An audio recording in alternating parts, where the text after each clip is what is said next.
To promote my new flower shop, I had one place print my business cards, another print my brochures, and a third, my signs. Now my roses aren't red, my violets aren't blue, my geraniums look dead, and I don't know what to do.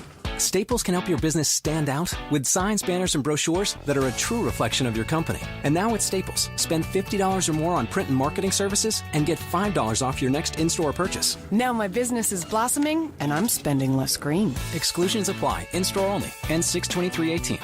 Blog Talk Radio. Welcome to Voices for Change 2.0, the only podcast that focuses on mental health while mixing in movies, music, books, sports, and pop culture. Here are your hosts, Rebecca and Joe Lombardo.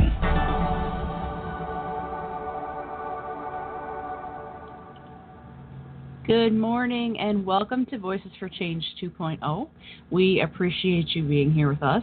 Yes, thank you. Thank you for listening in today and this weekend. Happy Memorial Day weekend to everybody. Yeah, definitely. And, you know, as always, thank you so much to our veterans out there and for those who are serving our country today. We couldn't do this or have the freedom to do this without your service and sacrifice. Yes, thank you for your service. You know, my father was in the Navy, and he recently passed. I can't believe it's been over a year now. It just flew by. But the beautiful thing was at his funeral, they folded up the American flag for me and handed it to me. And ever since then, I've had just a very, very special place in my heart for veterans and servicemen and women in general. It was a very, very moving part of the funeral, and it just I know it'll stay with me the rest of my life. Yeah, for sure. You know, and you know, what an honor. Yeah, and, absolutely. So we are absolutely grateful for your service today and every day. You know, and you know, my personal feeling is more needs to be done for vets and for those serving. You know, I think the government needs to step up more on that. You know, I could have a whole show just myself talking about that. But, yeah, absolutely. But that's not the topic of today's show. Right, we've got to get to our guests. Yes. So, speaking of a great American. Yeah, for sure. Nice segue, Ani. Thank you. We are joined today by a very, very special guest.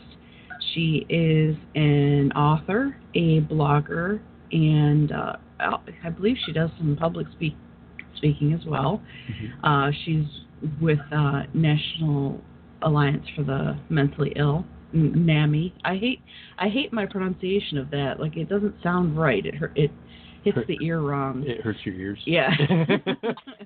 But I don't know if it's NAMI, what the exact thing is. But I've heard it both ways. Yeah. So. Right.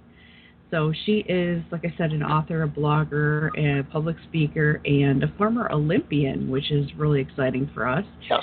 So please welcome to the show, Mrs. Amy Gamble. Hi, Joe. Hi, Rebecca. Hello. Hello. Thanks so much. Thank you so much for having me today. I'm really looking forward to our conversation. Well, we are honored that you would take time out of your day to speak to us on our, as I like to call it, our humble little show. Yeah, thanks so much for being with us. What part of the country are you in, just out of curiosity? I live just outside of Wheeling, West Virginia. Oh, okay. All right, cool. So we're about an hour southwest of Pittsburgh, PA. Okay, cool. So you're on the east side of the country. Very cool. Is it pretty hot down there? It's been really hot the last couple days. Ugh. So I haven't been here a lot of humidity going on. Yeah, that would pretty well do me in. We have bad humidity here in the Detroit area, and it kills me every summer. I drive a truck for a living, and working out in the heat just, I really look forward to fall. I'll put it to you that way. So, I was just curious. I didn't get to ask before we started the show, and didn't know where you were at. So one less thing. So if you don't have any, more questions for us or anything, then we're just gonna jump right in. Okay. All right. So tell us, where does your mental health journey begin? Well, my advocacy journey really began about 30 years ago when my mother had a mental health crisis and ended up in the hospital for some physical reasons, and she needed to get psychiatric care. So I went to the hospital. It was like 5 hours away in Baltimore, Maryland, from where I live, or I was living at the time. And I had to convince her to sign herself in involuntarily into the hospital. And that was a really challenging situation. And I was only 19 years old, and everybody was throwing all these words. The doctors were throwing all these words at me, like manic depressive illness and schizophrenia and hallucinations and delusions. And there was no internet at that time, so I couldn't just go look it up on my iPhone. I had to go to the library and look up all these words. And so that was a life-changing situation for me. And started the road, very long road of being a family member of loved ones with mental illness.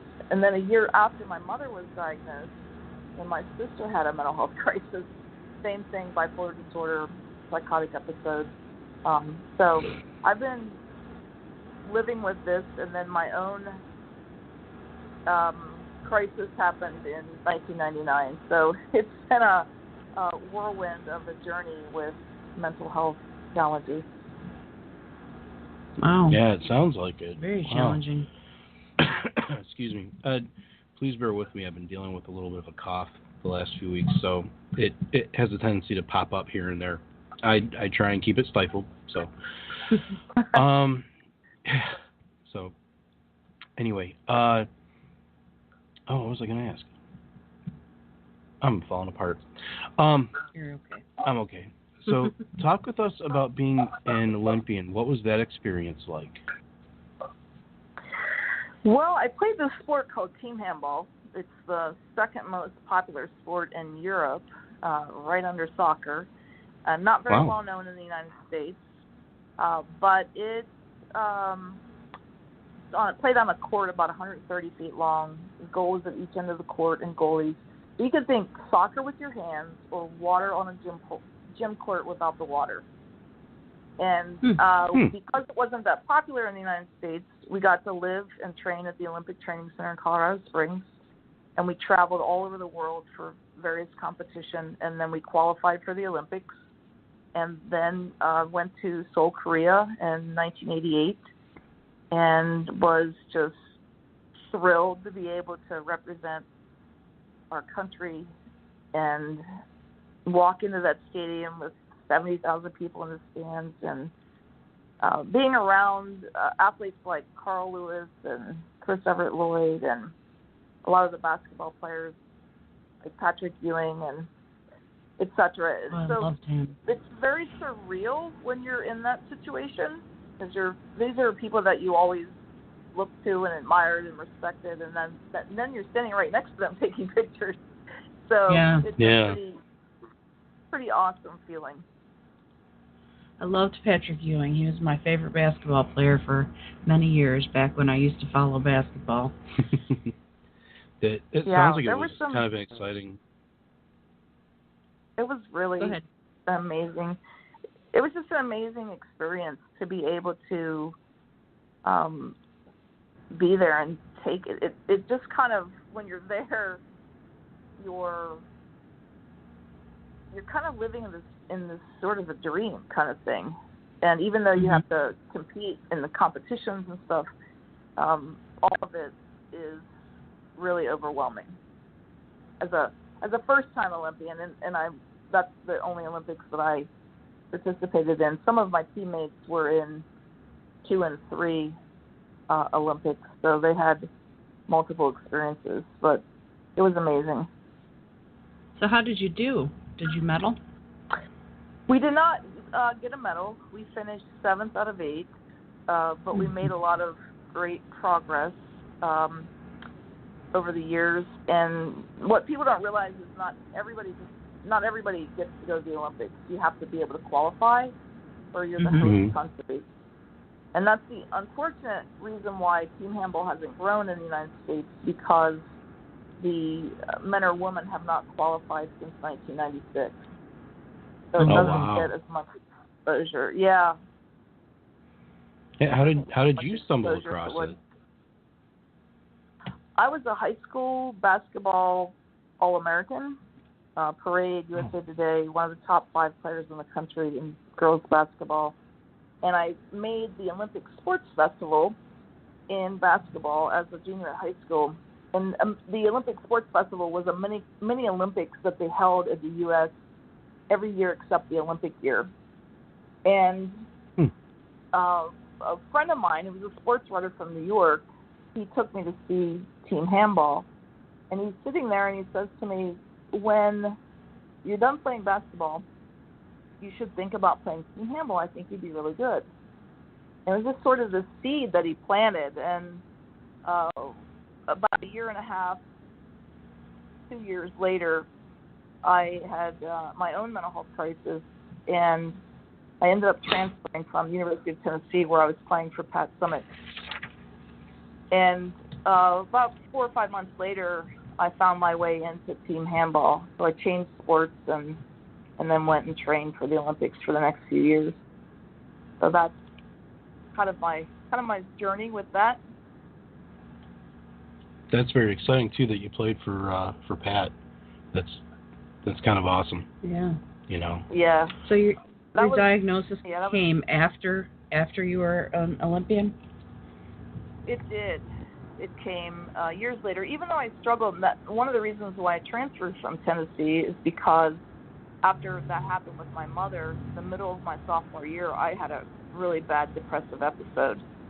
And I started experiencing suicidal thoughts for the first time. And it was really scary. And the good news was, I reached out and called my sister and told her what was happening, and she just encouraged me to go home. And so that's what I did.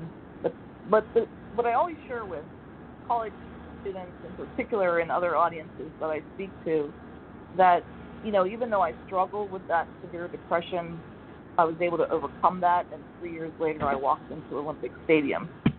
So people with mental health conditions, with bipolar disorder, depression, whatever it is, we can recover, right?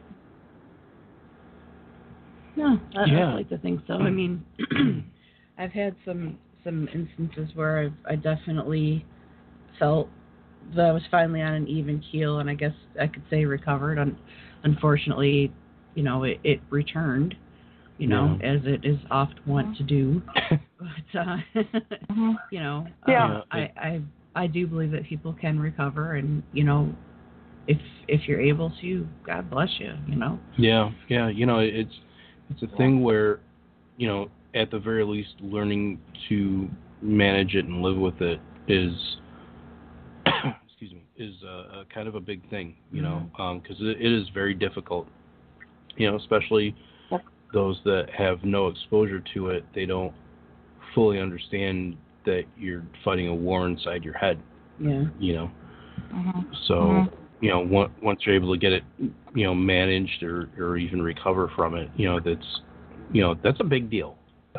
It really is. Well, it's funny to me because I had that experience when I was in college, and then eventually, years later, I had a psychotic episode from a manic. It was manic, and then I got psychotic, and so I have often been on this journey. It's like being on a roller coaster sometimes with bipolar disorder, and so when I look at recovery, I don't think about recovery as being cured. I think of it as a lifelong journey, and like what you said, Joe, it's about managing the condition. So how can I best learn how to manage what it is that I'm dealing with? And for each person with bipolar disorder, it's different. And Mm-hmm. so, for me, what works for me might not work for somebody else, and it's just a matter of finding out how, in my view, how I can beat it the best way that I possibly can, and that's going to take me all my life to fight against it. Right. Exactly.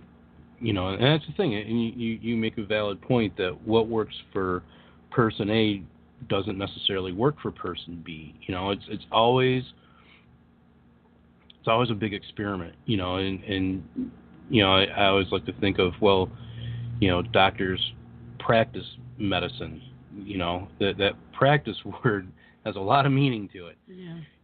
And so sometimes it is a matter of trial and error, and it's so difficult. It's not the same as setting a broken bone. Mm-hmm. There's pretty much standard operating procedure for that. Yeah. When it comes to bipolar disorder, everybody seems kind of clueless, just throwing everything at the wall and seeing what sticks, basically. Exactly. Yeah, I agree. I think what's frustrating to me when I look back is that the first time I was diagnosed, I was handed a handful of pills and sent out the door after only 5 or 6 days in the hospital with no education about my condition, with no warning that if I didn't, get on the right track with it, that it was going to destroy my life. And I think that that's important for people to know and to hear, and to understand that it's important to get treatment, particularly after a first episode of psychosis, and to get treatment early for other conditions as soon as the signs and symptoms start to appear. Yeah, definitely. Exactly. And education is a big thing. I mean, we've got it, I don't want to say easy, but doing the research nowadays with having the internet and everything. There's no excuse. Yeah, there's no excuse not to be informed. And it's easier to look. It's obviously, if you're looking at something like WebMD, it's also easy to become misinformed. Yeah, definitely. But generally speaking, there's enough information out there that being able to go online and look it up really quick, even just on your phone. I mean, you've got it at your fingertips more often than not. But there still needs to be that component from the medical field too, where they, help explain. It's like you said, they threw a bunch of pills in your hand and shoved you out the door. And somebody should have talked to you, explained to you what was going on with you, and helped you get at least a rudimentary understanding of what you were going through. And that's one problem that we've seen too, is the consistency of medical treatment. Some places are great, some places are awesome, and some places are absolutely abysmal. And I think that also contributes to the stigma behind it. I really do. I that's my opinion anyway, is that you hear all these horror stories, and well, sure, nobody wants to go and get checked out or whatever because they're afraid. Yeah, I don't know that I would again anytime soon. Yeah. So. Yeah. Do you agree feel with you. as if I'm sorry. Go ahead. No, you go ahead. That's fine. I was just going to say, do you feel as if bipolar disorder has ever held you back from certain goals?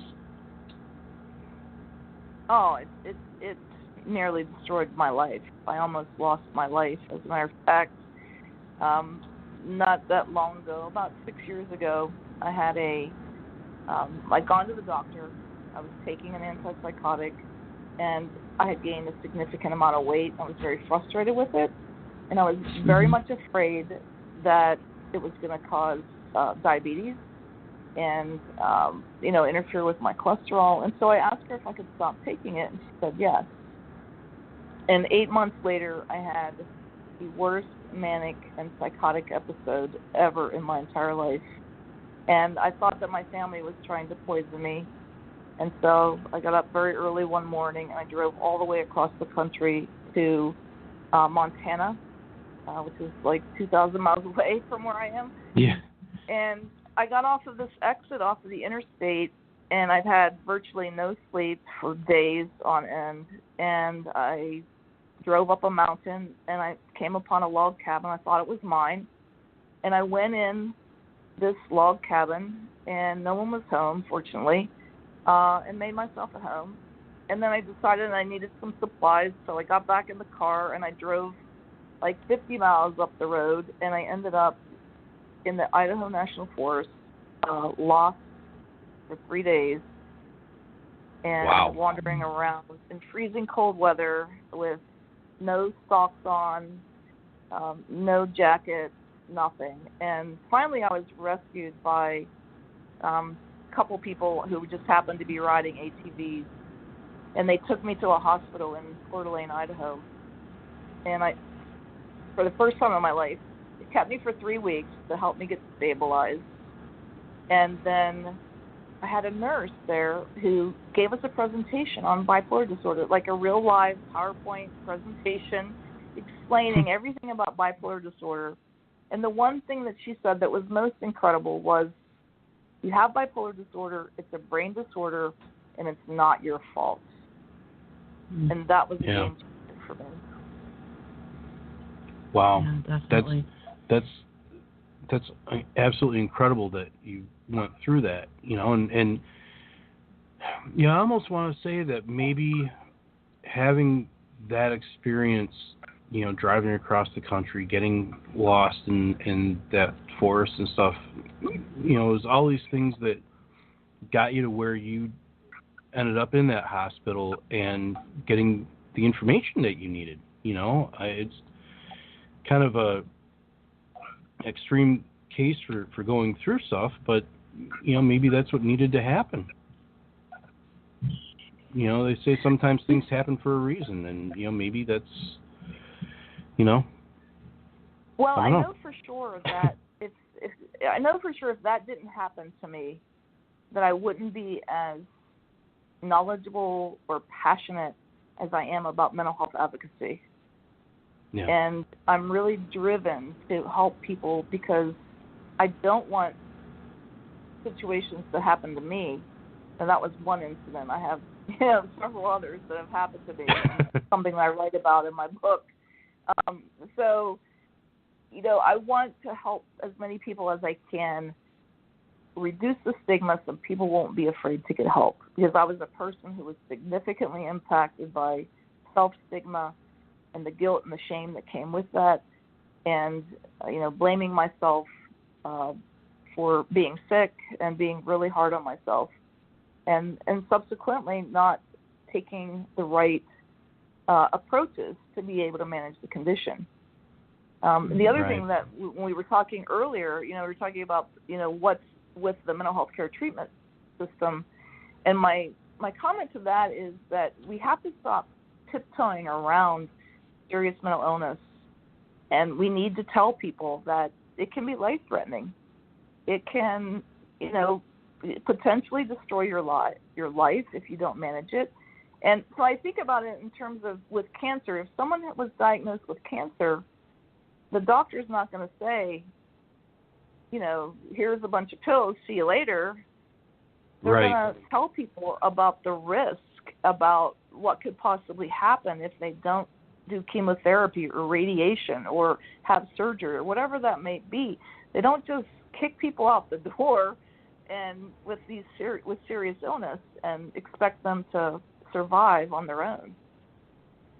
Exactly. Yeah. Exactly. There needs to be a parity there, and there isn't. It's getting better, but there just plain isn't. On that note, we're going to take our first break. We're going to be listening to an a cappella cover of Katy Perry's Rise. And we'll see you guys on the other side. I won't just survive. Oh, you will see me thrive. Can write my story. I'm beyond the archetype. I won't just conform. No matter how you shake my core. roots they run deep. Oh, you've so little faith. Don't doubt it, don't doubt it. Oh, victory's in my veins. I know it, I know it. And now when I negotiate, I'll fight it, I will transform.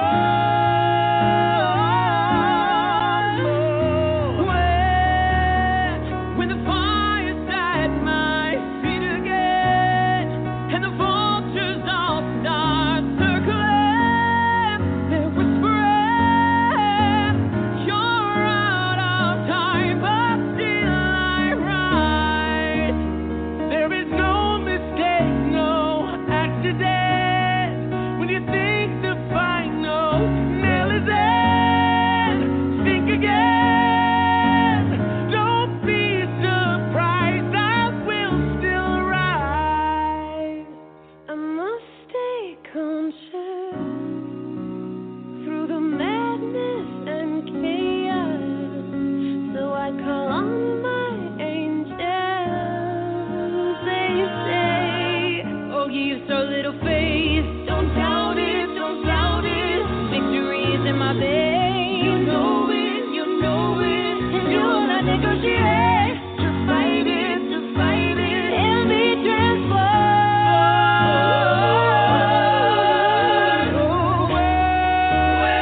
When the fire's at my feet again, and the vultures all start circling, they're whispering, you're out of time, but still I rise.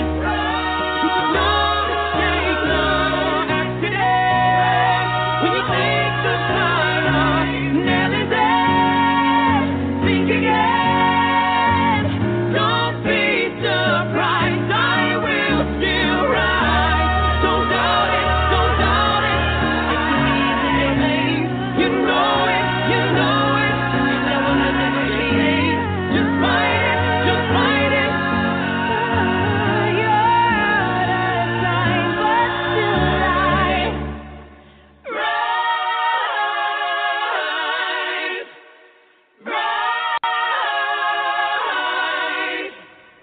Rise, you're out of time. but still I rise.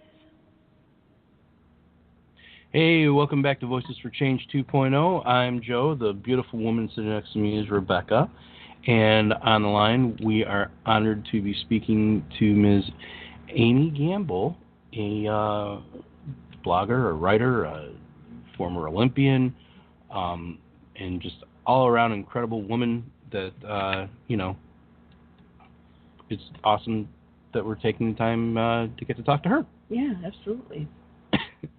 I am really off my game today, aren't I? You're doing fine, honey. Okay, thanks. So, Amy, what was the tipping point that caused you to speak openly about bipolar disorder? Well, if you remember, I talked about pulling over in Montana and going in someone's house. Right. When I was released from the hospital, I had this intention of staying in Idaho, and I went to get a driver's license just a couple days after I'd been released from the hospital, and I was arrested because there was a warrant for my arrest because I'd gone Nice. into those folks' home. So I got taken to jail, and I spent 3 weeks in jail in Montana. And while I was there, I journaled every day, and I came up with a vision of, and I certainly prayed a lot. And I came up with a vision of wanting to be able to turn all this experience into something positive so that I could help other people and subsequently, would help myself as well. And so I wrote out a plan that I wanted to be an advocate. I wrote out an outline for a book, and I was just determined that I was going to recover and get well and learn how to beat this illness or, not let it totally destroy my life. And that's what I've done in terms of advocacy. Awesome. Yeah, that sucks that you got arrested and all that, for but sure. Hopefully, they got that whole thing sorted out and were understanding about it at least. Actually, they were great. They gave me like a 3-year, sort of like a probationary thing, but they dropped all the charges against me. The only criteria that I had was that I had to get treatment, and I had to provide them with a letter from my physician that stated that I was getting treatment and that I was staying with a treatment plan. So I had every motivation to get help, even though I believe I would have done it, on my own. It was kind of a court-ordered thing. Right. And it turned out for the best. I haven't had a major episode in 6 years. Every now and then I struggle.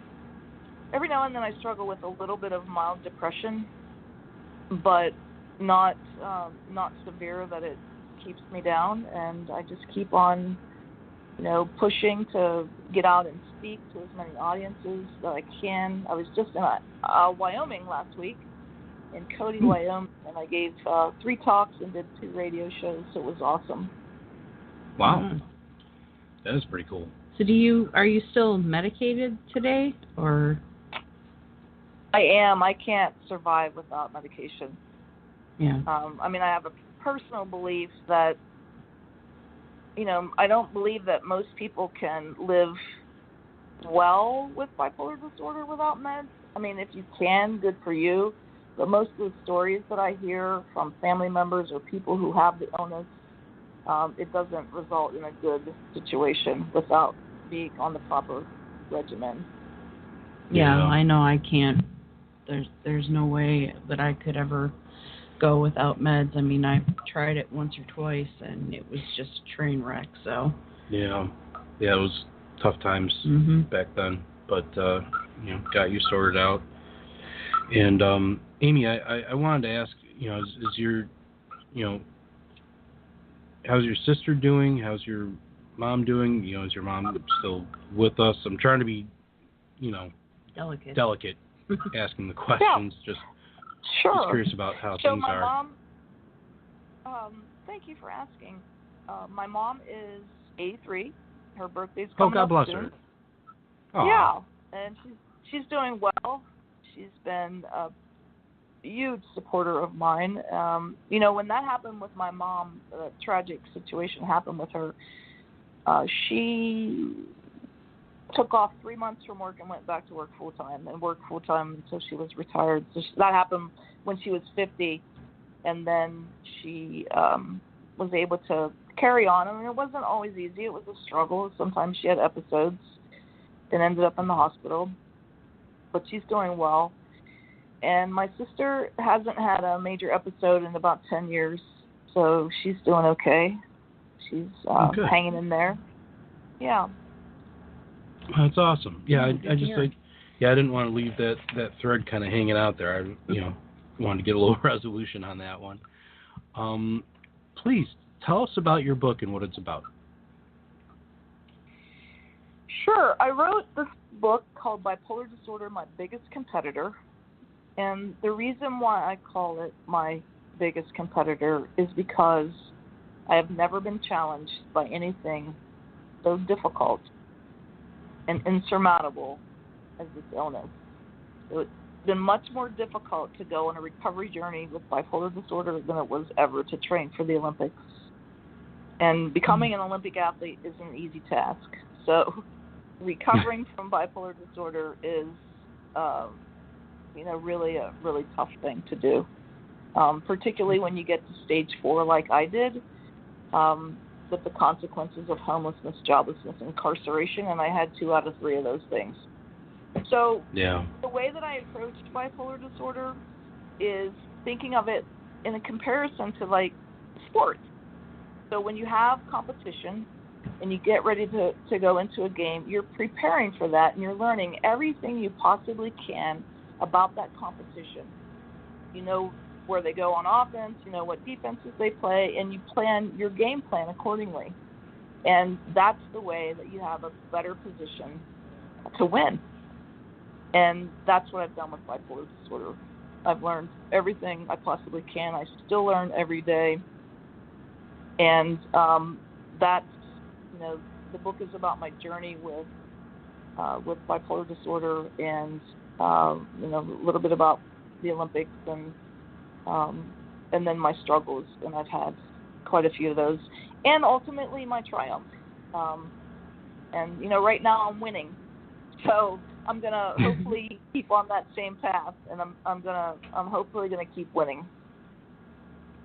Well, we hope that you're going to keep winning too. Yeah, definitely. That's a great attitude to have. And it's a interesting way to look at the disease. Yeah, it's a great perspective. That it's a competition. And having that sporting background, and playing competitive sports for so long as you did, it's really cool to kind of see you take that type of experience and apply it to something that you struggle with on a daily basis. Mm-hmm. Yeah, it really helped me to have those experiences that I did in sports, because on the days when I was so depressed and I was sleeping 16 or 17 hours a day, still not feeling rested, struggling with suicidal thoughts, I would dig down deep and I would find those analogies like rebounding, when or getting back up when you get knocked down, and all the things that you do to pick yourself back up after you've lost a game. And I felt like I hadn't just lost a game, that I pretty much just, was 0 for everything. And I felt like a failure. And I felt like, I had very little self-worth. My confidence was destroyed, because I went from being this Olympic athlete, very successful in the business world. I spent almost 20 years in corporate America working for Fortune 500 companies, to landing myself in jail because of an untreated mental illness. And that was really hard to come to terms with. Yeah. Yeah. Yeah, I can sympathize and empathize with you on a smaller scale.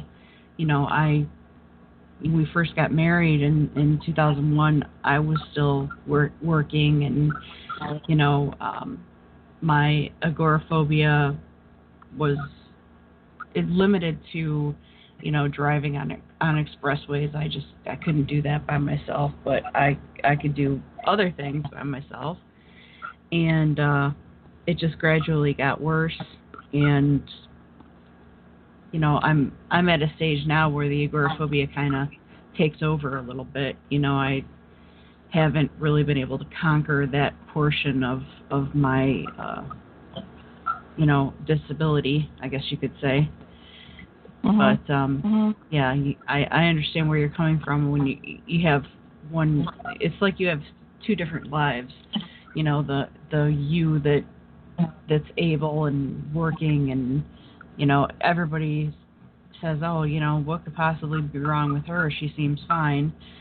And then the you that can barely get up to shower every day. So yeah, I can understand that for sure. Yeah. Absolutely. Yeah, I don't think that people who don't struggle or don't have a loved one who struggle with mental illness really understand the depths of how difficult our struggles can be. Mm-hmm. Yeah, I agree with you. There have been times in the past where, talking to friends or coworkers or something, and Beck might be going through a bad time, and they ask, well, how are things going? And you try and explain it, and the look on their face, they just don't get it. They're like, well, why can't she just get over it and get up and do this or do that? And trying to articulate to those people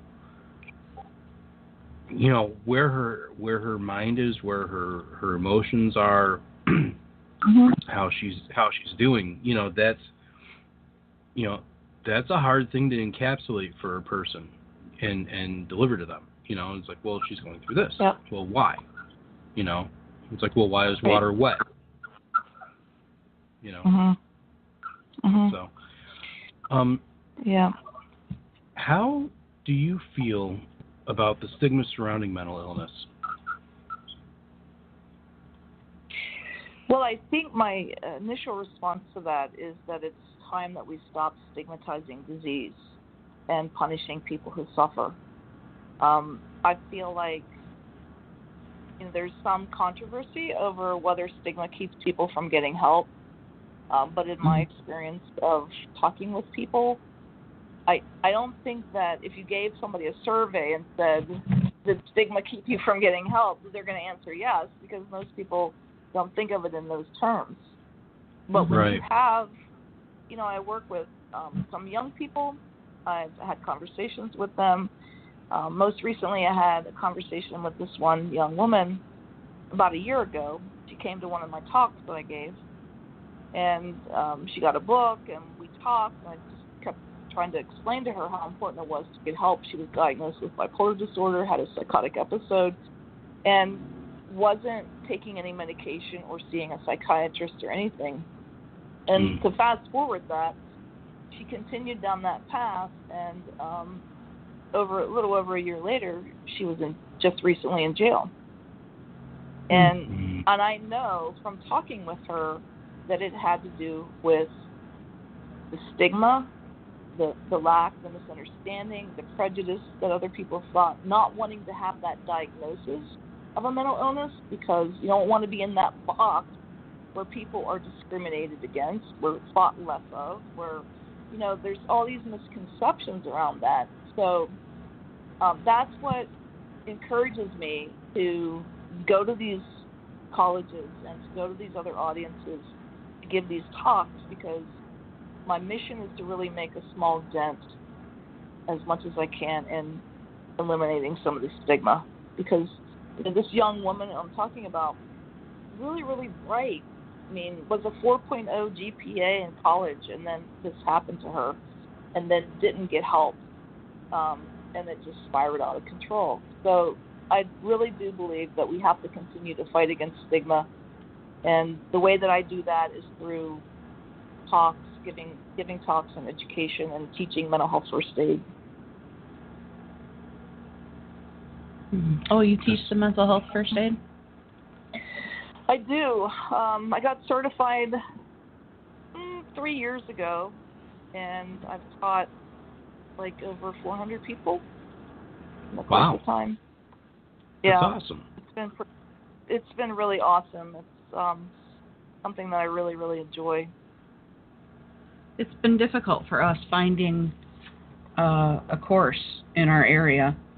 Yeah, we thought we had it lined up last December to go and do it, and yeah, we didn't. Yeah, we went back. I went back to go on the website to look up the class and find out directions for where it was, and it was no longer listed on the site. Yeah. Yeah. So you can come to West Virginia. I'm teaching a class in July. It might be a bit of a trek for the course, but yeah, but it'd be worth it. That would be a trek. Yeah. Yeah. You can hang out with me. We've got beautiful parks here. We've got Ogilvy Park. It's amazing. It'd be fun. We could use a good trip. Yeah, we sure could. So what do you think we need as a community to do going forward to combat stigma? I think that we're all on the right track. The work that you and Joe have been doing with blogging and with your podcast, and some of the other folks like Rudy Casares and Gabe Howard, Julie Fast, all these folks have a role, and we have to keep the pressure on. We have to keep making the movement greater and bigger. And I believe that sharing stories is a big part of that. People respond to hearing real life stories of people who have lived through these things. And I think we have to tell the stories of hope and recovery, but I think we also need to tell the stories of tragedy too. Mm-hmm. Yeah, that's one thing that I think kind of helps get the word out too. Is, you know, it's great focusing on the successful stories, you know, but there needs to be a balance and understanding, almost like a cautionary tale of, well, this is what happened, what can happen if you don't take it seriously, you know. And I mean, that's kind of part of what Beck was going for with her book, for sure. And that's a theme that we've seen with a lot of people, you know, with their stories. With, you know, I'm sure with your book as well, you know, where, you know, I went through this. This is, you know, the negative stuff that I went through, you know, and, you know, being able to show a recovery from that is where I think a lot of the inspiration and the drive comes from to help, you know, our partners in this mental health journey. Yeah. You know, because that's the thing, is we're all partners, we're all a family, we're all in this together. We all want, you know, ultimately the same thing, you know, and that's, you know, we got to pull together on this. You know, you mentioned some great people that are out there that, you know, and folks that we've had on the show, and you know, they're all, you know, incredible voices. They're incredible voices for change. There you go. There it is. We have a title. So. Oh my goodness. That's awesome. I stumbled right into that, didn't I? That's terrible. I couldn't help myself. I am sorry.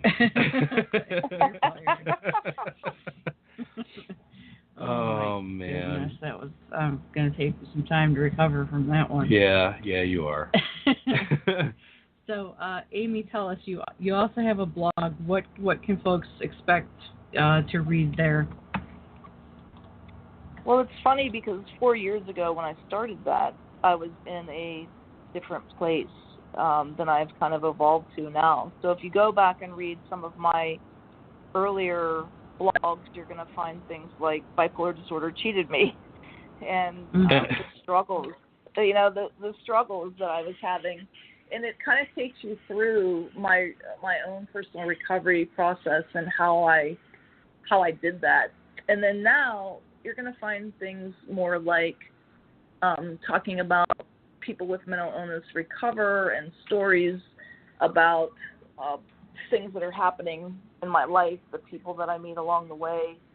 And sometimes I do, you know, like 10 tips to stay healthy in a crazy world. Right now I'm working on a mental health fitness plan, because one of the things that people don't necessarily talk about is that even if we have a mental illness, we can still be mentally healthy, and there is a way to do that. And sometimes, you know, people who don't have mental illness aren't necessarily mentally healthy. So there's a way that I'm looking at this from, you know, putting my hat on from a sports perspective and looking at all the different angles.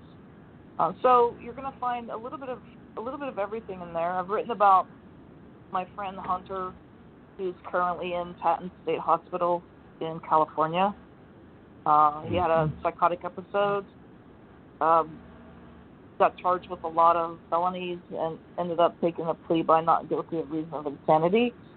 So I've written by him. I keep in contact, you know, with him by phone and letters and things like that. So you'll find a little sprinkling of everything in there. And I really try to focus on, like I said, not only the glossy hope, recovery, you know, side of things, but also the realities of what happens when people don't get the proper treatment. And so that's about what it's like. Cool. Yeah, very good. Yeah, I mean, feel bad about your friend Patton and Hunter. Hunter. is in patent. You know, that's just a segue into this advocacy part. But you know, people have to really understand and advise people properly when they're looking at get sucked into the criminal justice system, and they're looking at different options. And not guilty by reason of insanity is not necessarily the easy ticket out of legal jams. You really have to look at that, because what happens is, if you become a ward of the state in that instance, you can end up in a institution for longer than your prison or jail sentence might have been. So, you know, that's another part of my advocacy work, to work in, you know, helping people who are in a jam with the criminal justice system. Yeah, I know that I was committed, you know, what's the word? Involuntarily. Yes. Involuntarily committed, and it was a horrific place. It was absolutely all of the stereotypes from stupid movies that make, you know, mental illness look like a joke. All of the stereotypes from, you know, One Flew Over the Cuckoo's Nest, I swear, were happening in front of me at that hospital. And it was a horrific experience. And, you know, we ask folks, you know, that are on the show, what their experiences were like in hospitals. And more often than not, we hear positive things, which, you know, gives me a little bit of hope. You know, I've heard a lot of really positive feedback on, you know, the treatment in the hospital really helping people. And, you know, that's not my experience, but I'm glad to know that there are people out there that have had a positive experience. And like I said, it gives me a little bit of hope for the future. Yeah. Well, you know, I think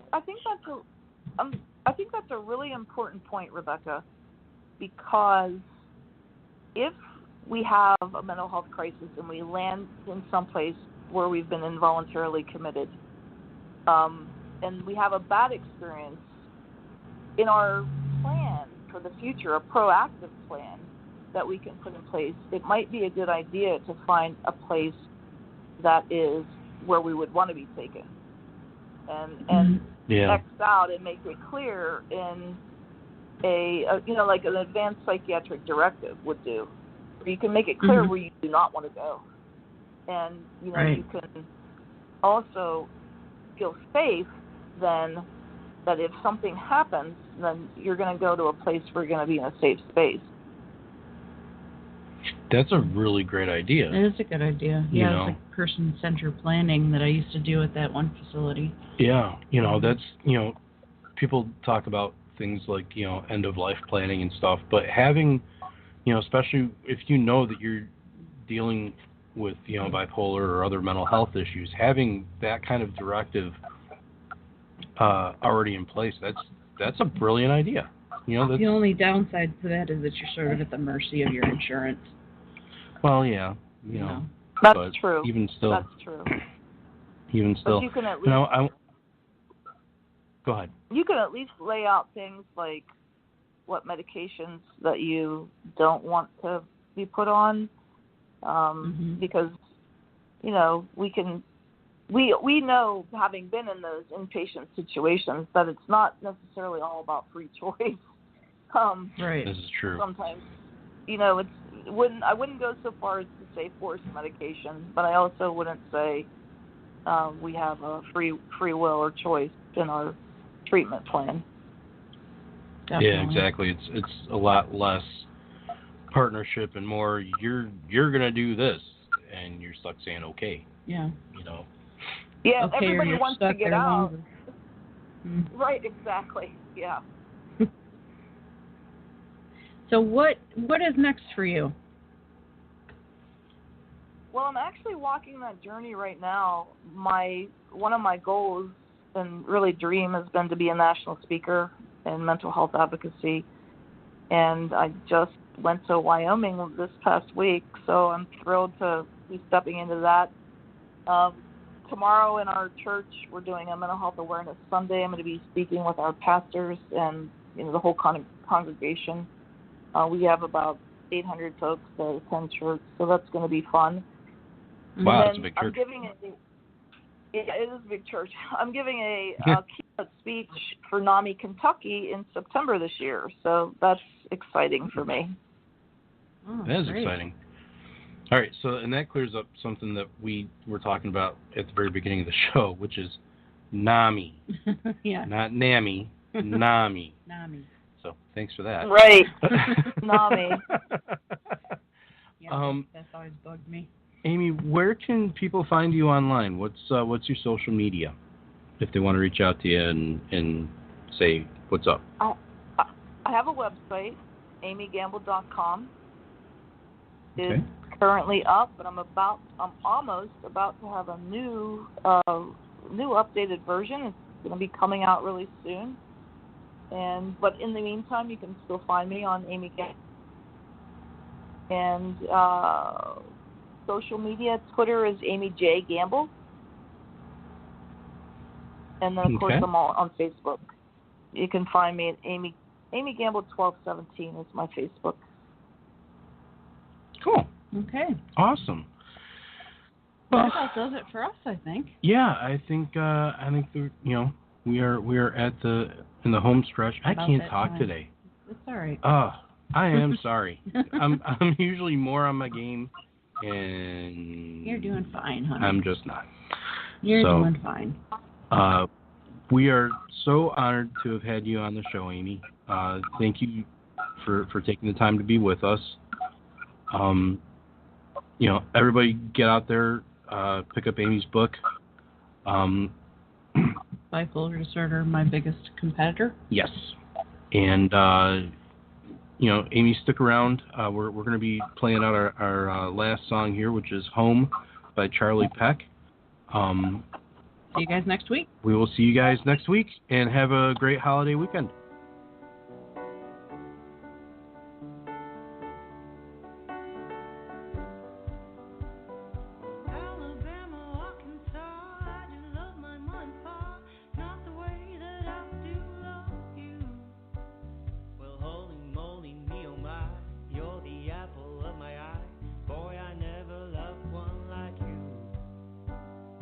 Man, oh man, you're my best friend. I scream into the nothingness.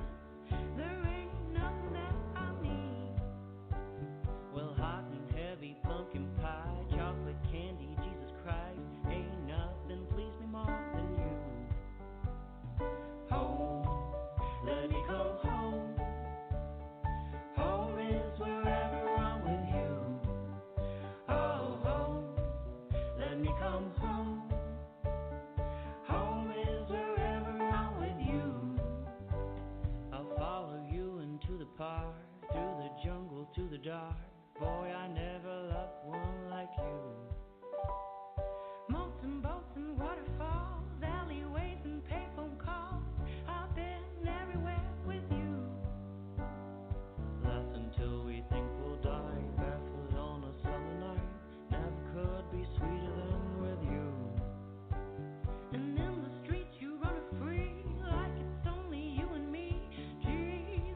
Don't miss the Mental Health Memoir of the Year, It's Not Your Journey. It's Not Your Journey is the true story of one woman's 20-year battle with mental illness and her recovery from a suicide attempt in 2013. Rebecca Lombardo candidly reveals her real and raw emotions in dealing with depression, bipolar disorder, the loss of her mother and brother, and more. Pick it up today on Amazon.com or visit www.RebeccaLombardo.com for more information.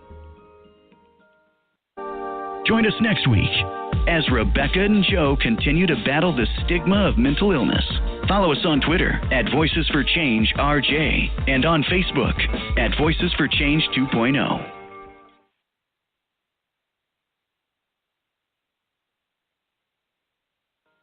You want the latest fashion? You want the lowest prices? Windsor Crossing Premium Outlets is style while saving. You'll find brands here you can only get at Windsor Crossing Premium Outlets, like Coach, Tommy, Columbia, Nine West, and so much more. With new arrivals all the time and sales up to 65% off. Find your fashion, find what's you this spring. Visit WindsorCrossing.com for huge sales and events on now. And shop Windsor Crossing Premium Outlets in LaSalle, just off Highway 401 at Exit 3. Real brands, real savings every day.